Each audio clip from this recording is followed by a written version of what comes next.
Okay, is Ghostbusters turning into Stranger Things?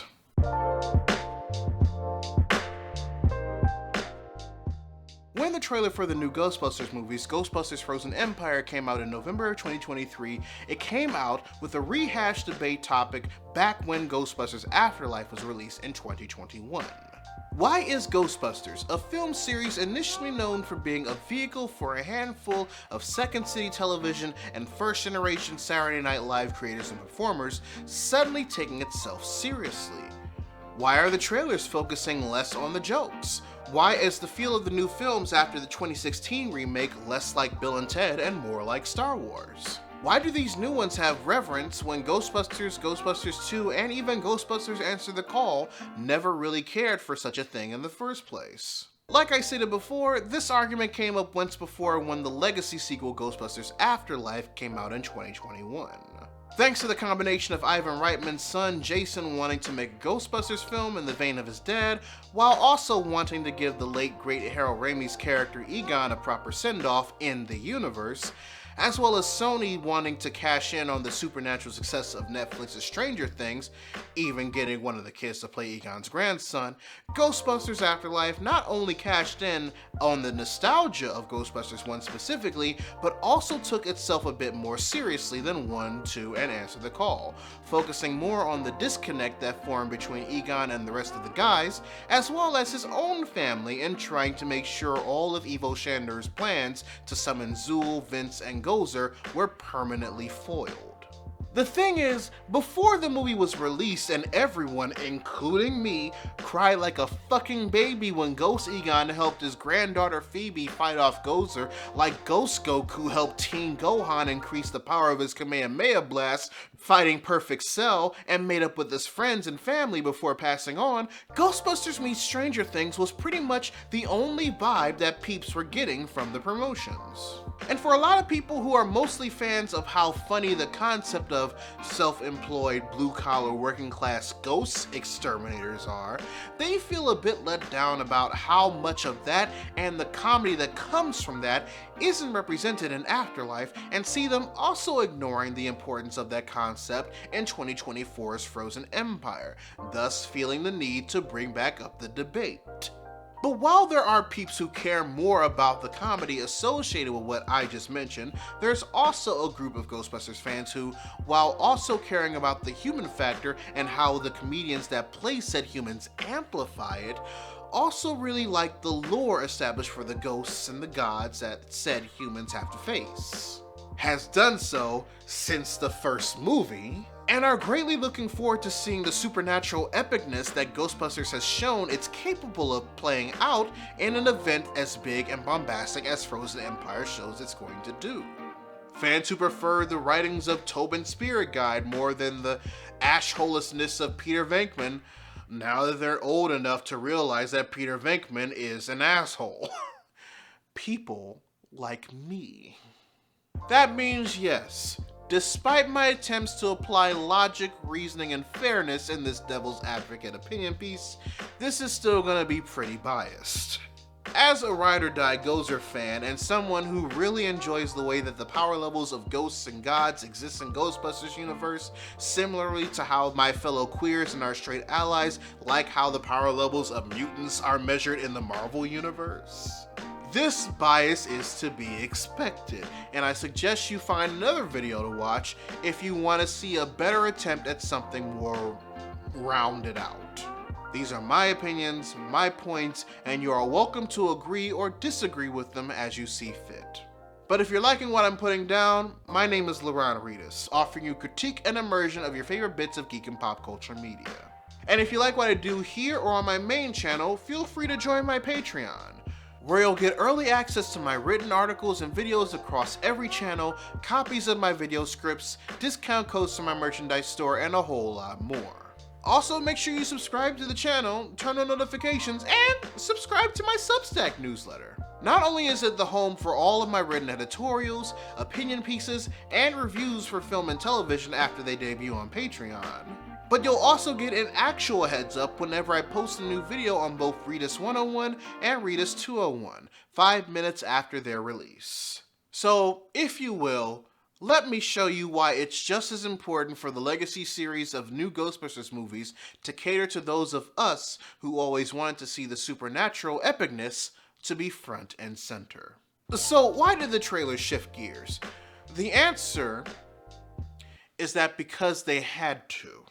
Like I stated before, Ghostbusters, and as a result Ghostbusters 2, was initially crafted to be a vehicle for a handful of first-generation SNL stars and Second City's television creatives in the mid-80s. SNL star Dan Aykroyd, who is autistic and has always had a special interest in the paranormal and supernatural, co-wrote and starred in it. Harold Ramis, who initially turned down being a writer for SNL to stay a writer on Second City Television, also co-wrote and starred in it. Eddie Murphy was originally going to play Winston Zeddemore before Ernie Hudson signed on, and Bill Murray took the role of Peter Venkman after original portrayer John Belushi tragically passed away. Now, to put everything in perspective for you, Saturday Night Live came out in 1975, and by the time the 70s ended, a good chunk of everyone that was initially meant to be a Ghostbuster and would eventually become a Ghostbuster pretty much became household names in comedy, enough to get their own movies and features.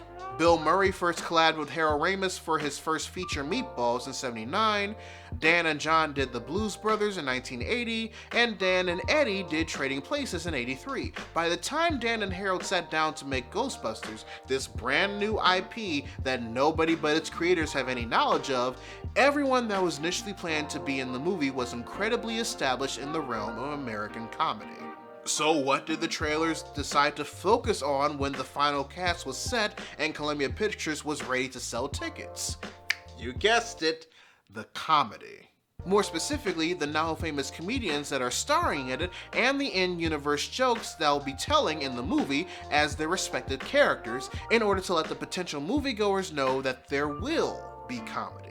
Thanks to Ghostbusters being a new concept, Dan and Harold as well as the marketing team wanting to keep the plot surrounding Gozer a surprise for the actual moviegoers, and Columbia realizing that promoting these comedians currently hot on everyone's lips first and foremost will get people in the theaters the quickest. The jokes and comedy that were present in Ghostbusters '84 were what were primarily used for the promotion material. It couldn't be done like Richard Donner's Superman was handled in the late 70s, where the IP was already fairly popular to the point where you could just use the lore and the source material of the character as promotion material alone.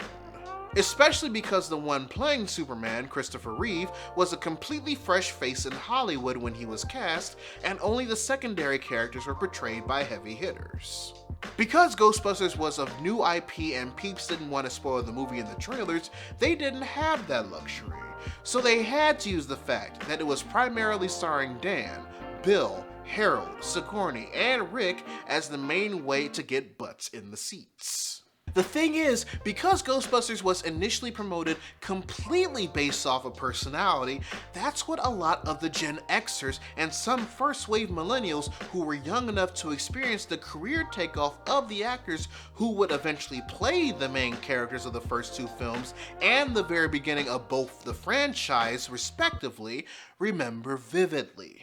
And while that's a legit reason for older fans of the Ghostbusters franchise to not like that promotion and trailers for the legacy films kind of forsake the comedy nowadays, there also has to be acknowledgement of how big the Ghostbusters IP has grown since the mid-80s, both as a money-making franchise and as a fandom. It's gotten to the point now where, thanks to the movies, the cartoons, the video games, and even the comics, Ghostbusters is just as big as an IP as, once again, Superman, where you can promote the plot of the movie over the actors that are starring in it because there are people who care about that area of the Ghostbusters just as much now. And that means acknowledging that thanks to everything I just mentioned, Ghostbusters has lore. And not only does it have lore, but it's always been hella interesting. I go over it in a video I made on my main channel a bit more in depth, but there's definitely a good chunk of us in the Ghostbusters fandom that gravitate more toward the ghosts the gods, the demons, and the manifestations that are introduced in either the movies, cartoon series, and even the comic books, along with the rules and guidelines that explain how powerful and dangerous that they are. Some gravitate toward just as equally as the working class satire of the Ghostbusters themselves, while others gravitate toward it more, and that's perfectly fine. Hell, despite little Lauren being first introduced to Ghostbusters through Ghostbusters II one night in the early 90s when my parents had HBO, my little superhero loving ass couldn't help but look at Vigo the Carpathian, including what he was able to do, how he was able to control Janusz, and his overall plan to possess Dana's son Oscar before the new year hit as anything less than a fucking supervillain that needed to be stopped. Even the way the Ghostbusters reacted to his grand plan after they were released from the mental hospital had heavy superhero about to fight the supervillain vibes. I bet we're the only ones who can do anything about it, right? You bet we are! But what really sold me on the lore of the ghosts and gods taking up most of the reason why I'm part of this fandom is the goats themselves. Gozer the Gozerian. The first scene I ever saw of the first Ghostbusters movie was Zool breaking free of her Central Park West statue and possessing Dana, which has been documented by multiple people across the internet and beyond as one of the most coolest scenes in the history of American cinema. Don't argue with me, argue with your friend who takes pictures of himself pretending to be bored out of his mind at the movie theater while it's in the middle of playing a movie to talk shit about a film his brain isn't developed enough to handle, yet wants to be taken seriously as a fucking critic. Also, I feel compelled to just let everyone know that this scene from the first Ghostbusters movie is designed to convey the same emotional responses as the scene of Lucky Domingo getting caught up in the death chill in the trailer for Ghostbusters Frozen Empire and succeeds. Again, it's like poetry, so if they rhyme. And it also goes without saying that the entirety of the ritual Zool and Vince underwent on the rooftop to summon Gozer, only for them to prove why Ivo Shandor was completely obsessed with them when the Ghostbusters tried to fight them in their androgynous 80s form, had me completely obsessed with the entirety of the third act of the first Ghostbusters movie as a child. I was at the point where I was constantly drawing it, writing alt-universe fanfic of it, everything. Like, I was to Act 3 of Ghostbusters 84 as Janice Ian was supposedly to Regina George, and bitch, I still am. And I'd be like, why are you so obsessed with me? The thing about these aspects of the film's villains, however, is that I probably wouldn't be as much of a Ghostbusters fan if I didn't have access to the associations made with them. And they only exist because the in-universe stories associated with them that explain how they tick were so compelling, only for said associations to be completely blown out of the water because we got a chance to see them. Because there has to be backstories and lore surrounding the entities that the blue-collar working-class ghost exterminators have to be even a little knowledge about in order to figure out how to properly bust them, even less knowledgeable now that the OG 5-man band Smart Guy is dead and crossed over in universe now. Things like the entity's threat level, display of ability, and intimidation factor have to be just as front and center to show the gravity of whatever the situation the Ghostbusters are getting themselves into as the comedy that spawned from the outlandish situation in question. And I know it'll pain a lot of y'all who side with this aspect of Ghostbusters to hear this,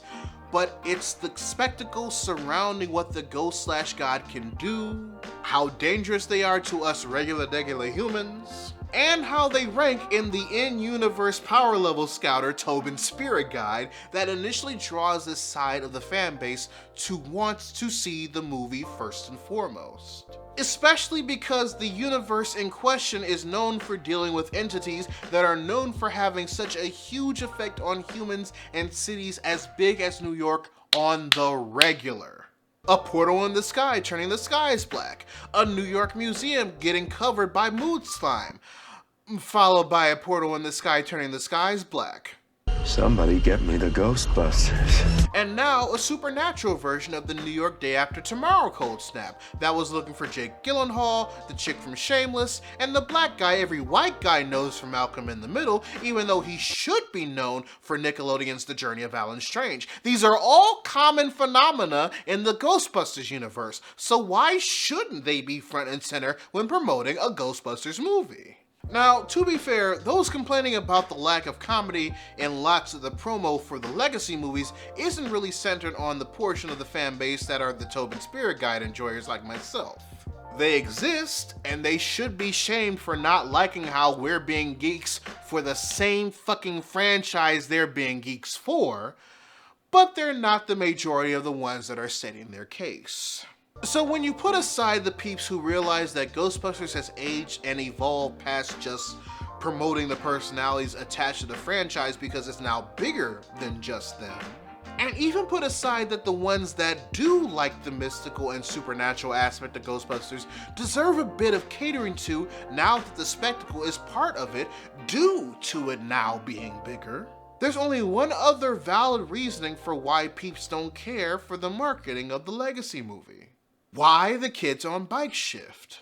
It's like I said earlier, readers, part of the reason why lots of people aren't vibing with the way that the trailers for the Legacy Ghostbusters movies are done nowadays is because of how the trailers for Ghostbusters Afterlife completely 86 the comedy the trailers for the first two movies had in favor of the spectacle surrounding story, while also focusing on the new characters that took the events happening in Somerville pretty seriously. The three trailers in question banked on nostalgia in their own way, but they all focused on two things. The lore and nostalgia surrounding Ivo Shandor and Gozer from the first movie that's both been established and expanded upon by the fan base and other media since the original's movie release, and how the kids, Phoebe and Trevor Spengler, are adapting to life in Somerville, Oklahoma, while making a collective friend group with the local kids to participate in the free-range children trope that's been made popular by films and shows like Stand By Me and, of course, Stranger Things.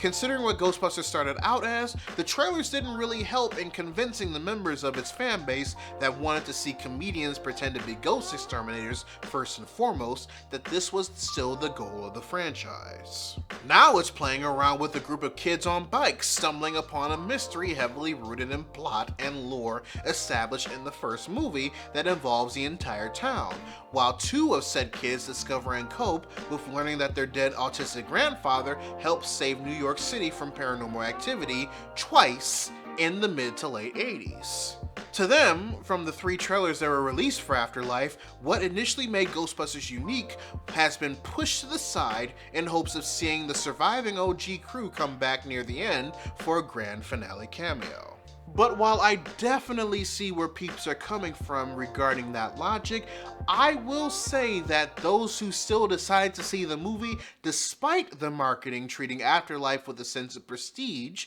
were both pleasantly surprised and rewarded. Because despite the focus of the franchise shifting from where it started to where it is now, we got one of the most heartfelt and emotional love letters to not only Ghostbusters, but to Harold Ramis that fits right at home with the franchise. Yes, I have opinions and issues regarding how much they depowered Zulu, Gozer, and Vince Clortho just so that the three of them can be contained in traps. I personally believe that it goes against the reason why Class 7 ghosts and gods are as powerful as they are. But look at all the good that came from Afterlife because they dared to switch up the formula a bit. Phoebe Spengler is exactly what I anticipated a Ghostbusters kid to be, and I loved how ride or die she was for her grandfather. Podcast felt right at home with where you think the franchise would be considering the shift, and the in-character chemistry between he and Phoebe is so believable on that we both like each other, but we're both too afraid to make the first move tip.